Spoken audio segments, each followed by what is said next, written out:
It's time for another edition of Boyd's Big Pile of Crap, stuff I collected traveling the world. Today's item comes from Wisconsin. No, it's not cheese. It's a costume for whooping cranes. I have no idea why I've kept this all these years. It looked like the top of a burqa or maybe a beekeeper's outfit. I wore it one time, never again since. Well, I wore it one time on the Today Show, and before that I wore it with whooping cranes. And that's why I wore it on the Today Show, to demonstrate how you have to dress when you're working with whooping cranes to teach them to fly. You can see that threat in the air.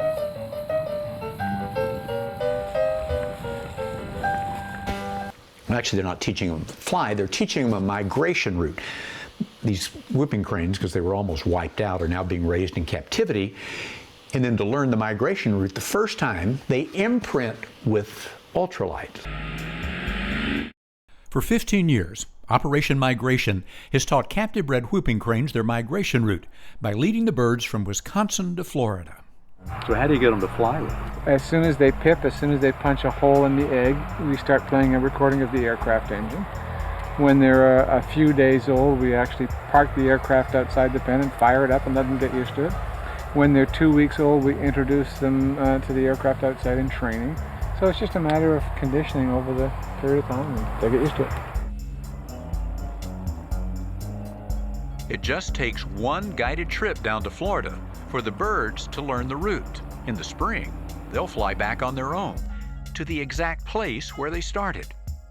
But to keep the birds from imprinting on humans and thinking they can hang out with people, they dress in these white outfits and then they carry these bird heads and they put seed on the ground and tap it and walk around the ultralight and get the birds to think, well, this is who we fly with. Now, the best part of when I got to wear this was actually getting on an ultralight, the first journalist to do this, to fly with the people training the whooping cranes. And I carried my little camera up and got some great pictures of the whooping cranes following the ultralight. Here's what it looks like flying with them.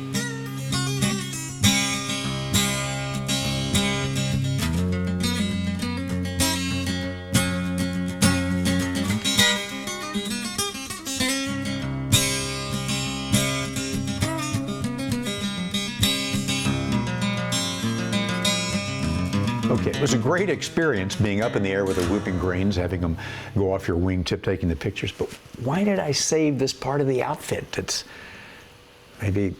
maybe for a Halloween party at some future time. Anyway, another item from Boyd's Big Pile of Crap.